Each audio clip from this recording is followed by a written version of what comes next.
The Battle of Bunker Hill, a note-taking video. Bunker Hill was a battle between the British and the colonists, also known as the militia.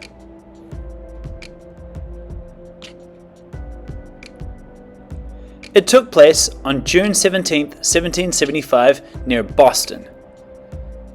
The exact locations were Bunker Hill, Breed's Hill, and Charlestown, as seen on the map. Not to be confused with Charleston. That's way south in South Carolina. This was the first official battle of the American Revolution,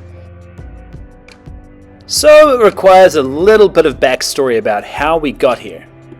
The American Revolution began at Concord when a colonial militia and British soldiers clashed. The militia chased the British soldiers all the way back to Boston, which later led to the Battle of Bunker Hill.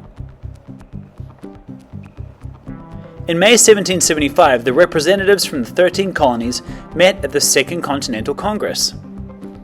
Some of those present were people you'd definitely know: George Washington, Patrick Henry, Thomas Jefferson, Sam Adams, John Adams, and Benjamin Franklin. Even though men had died at Lexington, they still didn't want independence. They were still hoping they could send an olive branch to the king in order to prevent war. Even so, they still had to prepare for war. So George Washington was commissioned to be the leader of the militia in Boston, but he arrived after the Battle of Bunker Hill. If you're taking notes, these notes will be available at the end of the video too. A number of events had happened with the British and the militia before this, and now they were ready to revolt for their rights. So, how did the Battle of Bunker Hill begin?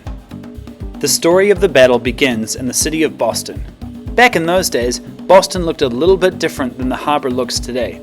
The militia wanted to fortify their position on Bunker Hill, but they got the wrong hill and ended up on Breed's Hill. All night long, the militia built earthen mounds 6 feet high and dug trenches to protect themselves.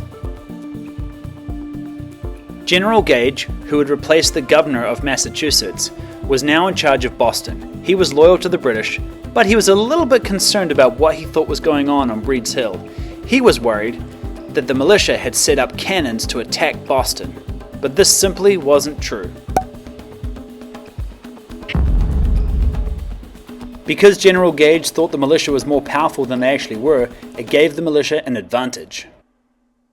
The next morning, the British positioned themselves at the bottom of Breed's Hill in order to drive the militia off the hill.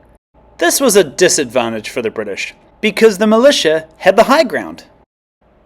The British marched up the hill, but every time they got close, the militiamen opened fire from behind their earthen mounds and killed hundreds of redcoats that day. 3 times the British climbed the hill, and the only reason the militia did not win was because they ran out of ammunition. Once the militia had run out of ammo, they retreated, leaving 1,000 British casualties behind. Now, British casualties means people who were killed, wounded, or missing. And what about the letter that was sent to the king? His answer was no, there would not be peace. He considered the British colonists to be an open rebellion towards the empire. That's the end of the story of the Battle of Bunker Hill, but it doesn't end there. The story of Boston continues later in 1776 when George Washington arrived to lead the militia, but that's another story for another day. This is a good time to pause the video and start taking notes.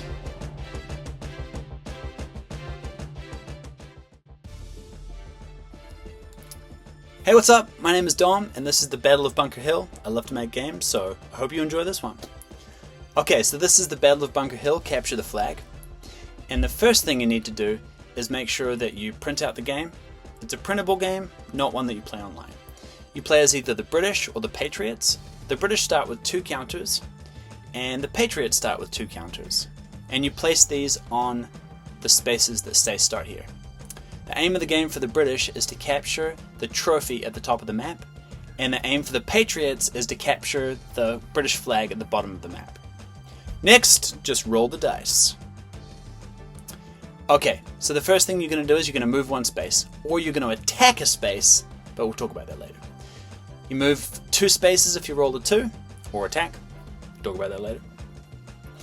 If you roll a 3, this is going to give you more of a chance to get more counters on the board, so you would put them on your starting spaces. Those are indicated by the little Patriot men on the board. When you roll a 4, that means that you remove an enemy counter from the board.